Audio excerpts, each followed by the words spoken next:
जय हिंद साथियों।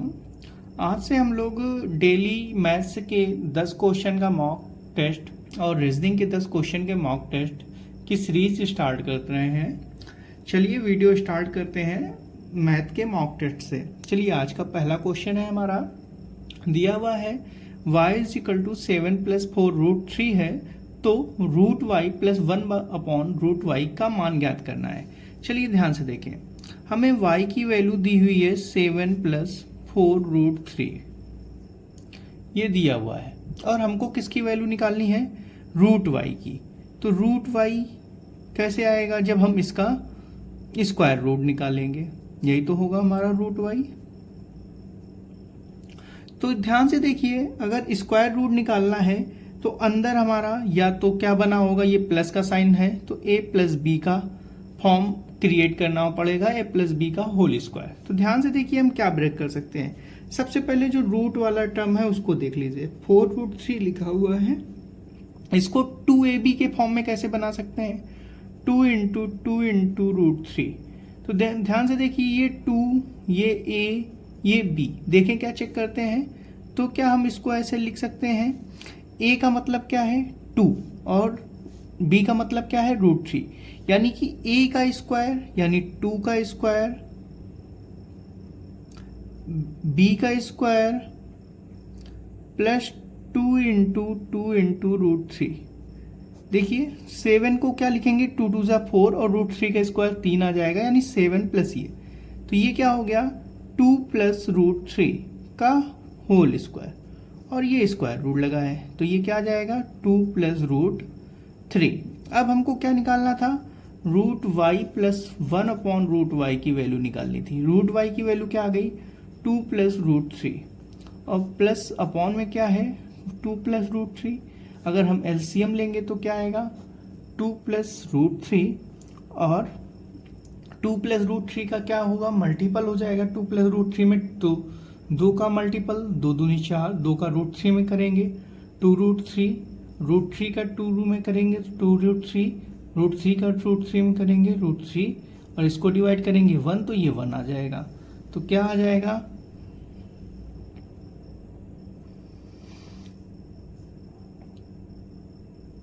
ये हो जाएगा 3।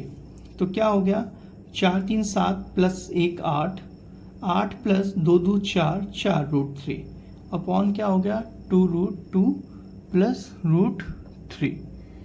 अब देखिए यहाँ से कॉमन क्या हो रहा है, कॉमन है हमारा यहाँ से 4, अगर हम कॉमन कर लें तो अंदर क्या बचेगा 2 + √3, और या नीचे क्या बचेगा 2 + √3। तो ये देखिए दोनों कट हो जाएंगे, तो आंसर क्या आ जाएगा 4। तो इसका सही आंसर क्या है हमारा, सी ऑप्शन। चलिए नेक्स्ट क्वेश्चन देखते हैं। क्वेश्चन है, यदि किसी संख्या को 8 से भाग दिया जाए तो शेषफल 3 बचती है, यदि उसी संख्या को 2 से भाग दिया जाए तो शेषफल क्या होगा। चलिए देखते हैं।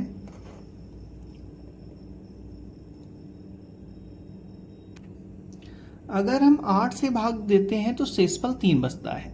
देखिए अगर 8 से हमने भाग दिया होगा तो शेषफल 3 आया होगा, तो हम एजम्पशन करते हैं कम से कम एक बार तो भाग गया ही होगा। तो यहाँ क्या संख्या रही होगी जो 8 से एक बार भाग भी गया और 3 शेष भी बच गया। तो 8 × 8 और 8 × 3 11, यानी कम से कम 11 तो रहा ही होगा, तो एक बार जाएगा और 3 शेष बच जाएगा।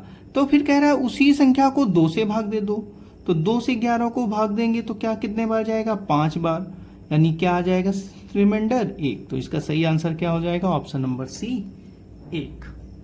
चलिए नेक्स्ट क्वेश्चन देखते हैं।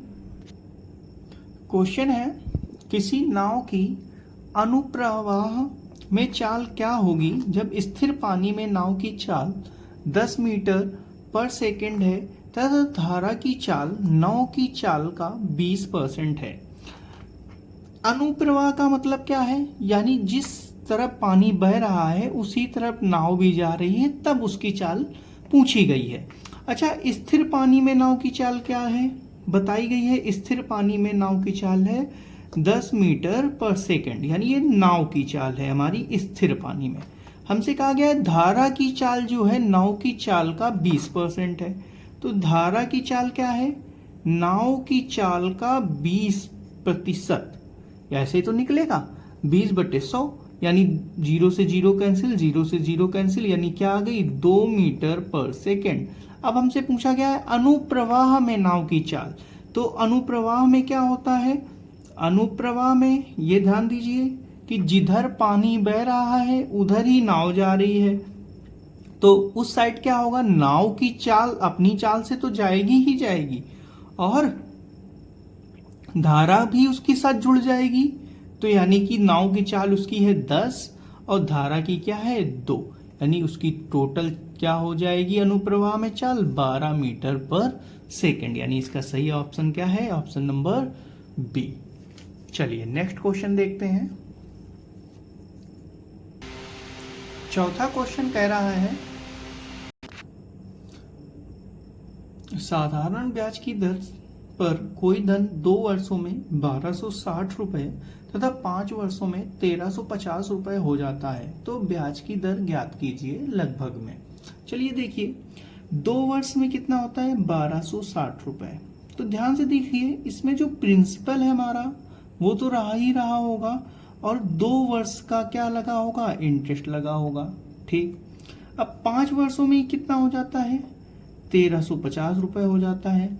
इसमें हमारा प्रिंसिपल रहा होगा और कितने वर्षों का इंटरेस्ट रहा होगा, 5 वर्षों का।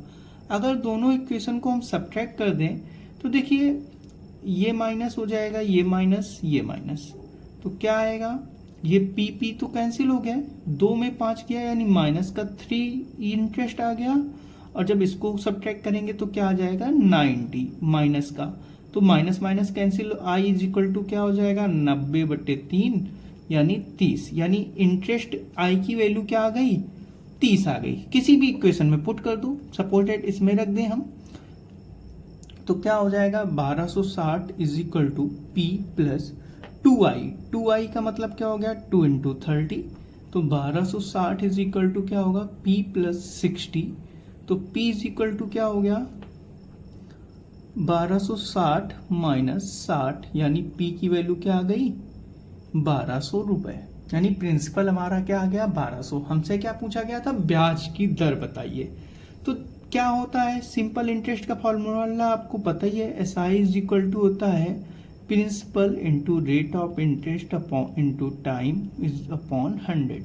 एस आई हमें पता चल रहा है एक साल का कितना आ रहा है 30 रुपए, रख दो।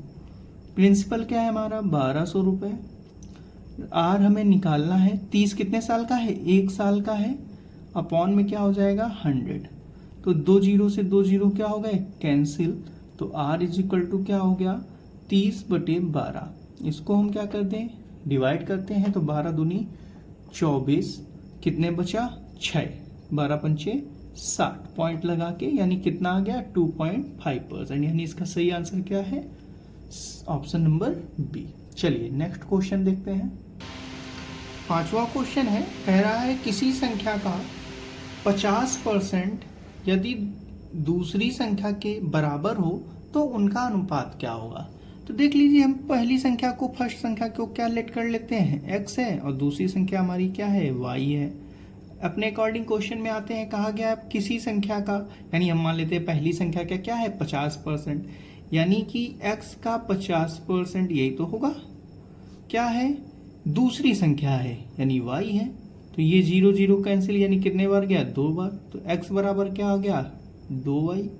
अब हमको पूछा गया है उनका अनुपात, तो हम y को इधर ले आते हैं, x इज इक्वल टू क्या हो जाएगा x upon Y is equal to 2/1, तो इसको हम क्या लिख सकते हैं x रेशियो y क्या हो जाएगा 2:1, यानी इसका सही आंसर क्या हो जाएगा ऑप्शन नंबर बी। चलिए नेक्स्ट क्वेश्चन देखते हैं। क्वेश्चन 6 है हमारा, वह छोटी सी छोटी संख्या ज्ञात करें जिसे 1038 में से घटाने पर एक पूर्ण वर्ग संख्या प्राप्त हो। क्वेश्चन कह रहा है 1038 में से हमें कुछ घटाना है और जो बची हुई संख्या होगी वो हमारी एक पूर्ण वर्ग होगी, और कहा गया क्या घटाना है हमें ये बताइए। तो ऐसे क्वेश्चनों में हम पहले देखते हैं 1038 में कितने तक का स्क्वायर शामिल है। स्क्वायर कैसे निकालते हैं, बैक साइड से हम 2 2 के पेयर बनाते हैं, और पहले देखते हैं पहले पेयर में कितने तक का स्क्वायर इंक्लूड है। देखिए 3 का स्क्वायर होता है 9, यहाँ पर है 10, यानी कि 3 का स्क्वायर हमारा इसमें इंक्लूड है। 3 3 यहाँ लिखेंगे, 9 यहाँ आएगा और 3 टाइम यहाँ, रिमेनिंग 10 में 9 गया, 1 आ गया। और नेक्स्ट हम पेयर कॉपी करेंगे 38 और इन दोनों को क्या आ गया 6। अब देखिए यहाँ पर 1 लिखेंगे तो 1 बार मल्टीपल करेंगे 61 होगा। यहाँ पर 2 लिखते हैं, देखते हैं क्या आएगा, 2 2 ज़ा 4, 2 6 ज़ा 12 और यहाँ पे भी 2 आ जाएगा। 8 में 4 गया, क्या बचा 4, 3 में 2 गया, क्या बचा 1, 14। यानी हमारा इस संख्या में 32 तक का तो स्क्वायर इंक्लूड है। और लेकिन कितना अभी शेष बच रहा है, 14 ज़्यादा है। अगर ये 14 ज़्यादा ना होता तो ये परफेक्ट स्क्वायर नंबर होता। तो हमें इस संख्या में से कितना घटाना पड़ेगा, जो हमारा रिमाइंडर बचा हुआ है ये अगर हम घटा देंगे तो जो प्राप्त संख्या होगी वो पूर्ण वर्ग होगी। देखिए अगर हम 14 इसमें घटा दें तो क्या बचेगा 1024, और ये 1024 किसका स्क्वायर होता है 32 का। ये देखिए 32 भी आया था, यानी इसका सही आंसर क्या हो जाएगा ऑप्शन सी 14। चलिए नेक्स्ट क्वेश्चन देखते हैं। क्वेश्चन नंबर 7 कह रहा है एक व्यापारी अपने वस्तुओं के अंकित मूल्य पर 10% छूट देता है तो उसे वस्तुओं पर कितना प्रतिशत मूल्य बढ़ाकर अंकित करना चाहिए ताकि उसे 20% का लाभ हो। चलिए देखिए अंकित मूल्य हमारा हमने लेट कर लिया, मान लिया कि अंकित मूल्य हमारा क्या है 100 रुपये है। उसने कितने परसेंट की छूट दी 10% की। जब 100 रुपये में 10% की छूट दी तो कितने रुपए की हो गई 10, यानी कि 10 रुपये की छूट दे दी तो कितने रुपए में उसने बेचा 90। और कह रहा है कि उसने कुछ अंकित मूल्य बढ़ाया है, कितना बढ़ाया कि उसे 20% का लाभ हो, यानी कि 90 रुपये का बेच रहा है। इसमें कितने का लाभ होना चाहिए उसको 20 रुपये का, यानी कि ये जो 90 रुपये है हमारा ये किसके बराबर है 120 रुपये के। तो 90 बटे 120 तो 100 किसके बराबर हो जाएगा 100। 30 3 90, 30 चौको 120, 4 से इसको काट दिया कितने बार गया 25, यानी क्या आ गया 75। यानी उसका प्राइस कितना था 75 रुपये था। उसने बढ़ा के कितना अंकित किया था 100 रुपये, यानी कितने रुपए उसने बढ़ा के अंकित किया 25। किस में से बढ़ाए थे 75 में से, इंटू 100। तो 25 से कम 25, 25 से 75, 3 से 100 काटा, क्या गया 33 सही 1/3, यानी उसने कितने परसेंट बढ़ाकर अंकित करना किया है 33 सही 1/3। चलिए नेक्स्ट क्वेश्चन देखते हैं। 8वां क्वेश्चन कह रहा है सबसे बड़ी संख्या जो 52, 65 और 143 को पूर्णतया विभाज्य कर सके कौन सी संख्या है 11 है, ऑप्शन में 3 है, 15 है, 13। सबसे बड़ी संख्या निकालनी जो संख्याओं को विभाज्य करे, यानी हमें क्या निकालना है मासापा। किसका किसका 52, 65 और 143। तो हम 52 से 65 को पहले डिवाइड करते हैं, कितने बार जाएगा 1 बार, रिमेनिंग क्या आया 3 और 1। 13 से 52 को डिवाइड कर दें कितने बार 4 बार, पूरा पूरा कट गया, यानी 52 और 65 का तो मासा क्या आ गया 13। अब 143 का निकाल के देख लें इसी से, 13 कम 13 क्या बचा 1 और 3, फिर से कट गया, यानी कि हमारा 52, 65 और 143 का मासा क्या आया 13। यानी वह सबसे बड़ी संख्या क्या होगी जो इन संख्याओं को डिवाइड करेगी, वो होगी 13। चलिए नेक्स्ट क्वेश्चन है हमारा। 9वां क्वेश्चन है हमारा दो समान त्रिभुज हैं। पहली त्रिभुज की भुजाएं 2 सेंटीमीटर, 3 सेंटीमीटर, 4 सेंटीमीटर है। यदि दूसरे त्रिभुज का परिमाप 81 सेंटीमीटर हो तो त्रिभुज की भुजाएं ज्ञात कीजिए। चलिए देखिए ऐसे क्वेश्चन लॉजिकल बेस पे भी किए जा सकते हैं। दो समान त्रिभुज हैं यानी वो दोनों कैसे होंगे समरूप त्रिभुज होंगे, और दोनों समरूप त्रिभुज जो भी होते हैं उनकी जो भुजाएं होती हैं वो हमेशा अनुपातिक होती हैं। कहने का मतलब समझिए, अगर ये 2 है, ये 3 है, ये 4 है, तो ये 2 का रेशियो 4 हो सकता है, ये 3 का 6 हो सकता है, ये 4 का 8 हो सकता है। यानी ये देखिए 2, 3, 4 का रेशियो इसमें भी है और इसमें भी है। अब देखिए क्वेश्चन में 2, 3, 4 दिया हुआ था। अब देखिए अगर हम इसको सॉल्व कर लें तो देखिए ये देखिए तीनों संख्याएं हमारी 9 से कटती हैं, तो जब इसको डिवाइड करेंगे तो 9 दूनी 18, 9 चौको 36 और 9 तेईस 27 ये आएगा। जब हम इसको डिवाइड करेंगे तो 9 तेईस 27, 9 दूनी 18, 9 चौको 36 आएगा। इसको डिवाइड करेंगे तो 2 3 4 आएगा। इसको डिवाइड करेंगे तो क्या आएगा 4 3 2। देखिए क्या थी भुजाएं 2 3 4, तो 2 3 4 कौन सी आ रही है 2 3 4, यानी हमारा ऑप्शन नंबर सी क्या होगा, हमारा सही आंसर होगा। देखिए इनमें सभी ऑप्शन में सबका सम हमारा 81 आ रहा है। अगर ऑप्शन कोई ऐसा मिल जाता है जिनका सम 81 ना हो तो वहीं से वो कैंसिल होता, हमारे नेक्स्ट ऑप्शन बचते हैं। लेकिन सभी का सम 81 था तो हमने देखा ऐसे सॉल्व आउट किया, किनका रेशियो मिला, तो ऑप्शन सी जो है वो हमारा 2 3 4 के फॉर्म में है, यानी इसका सही आंसर क्या होगा, दूसरे त्रिभुज की भुजाएं क्या होंगी 18 सेंटीमीटर, 27 सेंटीमीटर और 36 सेंटीमीटर। चलिए नेक्स्ट क्वेश्चन देखते हैं अपना। नेक्स्ट क्वेश्चन है यदि 3/5 की पावर x बराबर 81/625 है तो x की पावर x का मान ज्ञात कीजिए। हमें दिया हुआ है 3/5 की power x is equal to 81/625। तो ये 81 को 3 की पावर और 625 को 5 की पावर में ब्रेक करते हैं, तो 81 के जब फैक्टर निकालेंगे तो ये आएंगे 3 से डिवाइड करेंगे हम तो ऐसे डिवाइड होगा, तो यानी कि 3 के कितने पेयर आ जाएंगे 1 2 3 4। अब 625 के अगर हम निकालते हैं तो हमारे इसको डिवाइड करेंगे तो क्या आएगा 125 बार जाएगा, 5 से करेंगे तो फिर 25 बार जाएगा, फिर 5 से करेंगे 5 बार, 5 से करेंगे 1 बार। ये देखिए कितने आ गए 4। तो हम इसको ऐसे लिख सकते हैं 3/5 की पावर x बराबर 3/5 की पावर 4। देखिए दोनों के बेस सेम है तो पावर भी सेम होंगी, तो x की इज इक्वल टू क्या आ जाएगा 4।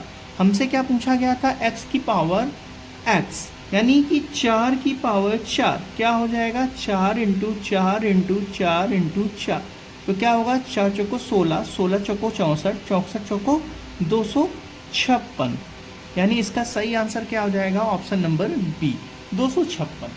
दोस्तों अगर वीडियो अच्छी लगी हो तो वीडियो को लाइक ज़रूर करें और चैनल को सब्सक्राइब करें। इसी तरीके डेली एक मॉक टेस्ट आपको 10 क्वेश्चन का इस चैनल पे प्रोवाइड कराया जाएगा, मैथ का भी और रीजनिंग का, जिससे आप बहुत अच्छी अपनी तैयारी कर सकते हैं, आने वाले एग्ज़ाम में बहुत अच्छे मार्क्स गेन कर सकते हैं। लगातार बने रहें वीडियो में। चलिए जय हिंद जय भारत।